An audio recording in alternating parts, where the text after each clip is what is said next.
Hello everyone, welcome to Snoopy creations. ఈరోజు ఈ వీడియోలో తాటి చెక్కలు ఇంట్లోనే ఎలా చేసుకోవాలో చూసేద్దాం. ఒక దోర తాటికాయని తీసుకొని ఈ వీడియోలో చూపించినట్లు ఇలా చెక్కలాగా కోసుకోవాలి. తాటికాయని మొత్తాన్ని ఇలాగ ముక్కలు ముక్కలుగా కోసుకోవాలి. ఈ రోజుల్లో దోర తాటికాయలు కానీ పండు తాటికాయలు కానీ ఈ రోజులో దొరకడం లేదు.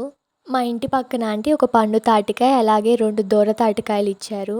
పండు తాటికాయనైతే పొయ్యి మీద హాఫ్ అన్ అవర్ కాల్చి ఆ తర్వాత తింటారు. అదే దోర తాటికాయ అయితే ఇలాగ ముక్కలుగా కోసుకోవాలి. ఇలా కోసుకున్న తర్వాత ఒక దబర తీసుకొని అందులో కొంచెం గడ్డి వేసి మనం ఆ చెక్కల్ని బాగా కడుక్కొని దాంట్లో వేయాలి. ఇందులో కొంచెం బెల్లం వేయాలి.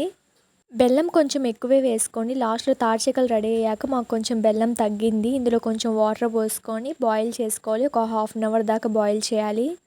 1 గ్లాస్ వాటర్ పోసాను కదా, అవి సరిపోలేదు. నేను మళ్ళీ కూడా 1 గ్లాస్ వాటర్ పోసి ఉడకనిచ్చాను. టేస్ట్ అయితే చాలా బాగుంది, కానీ కొంచెం బెల్లం తగ్గింది. మీరు కొంచెం ఎక్కువ వేసుకొని. ఈ వీడియో నచ్చినట్లయితే like, share and subscribe. Thank you for watching.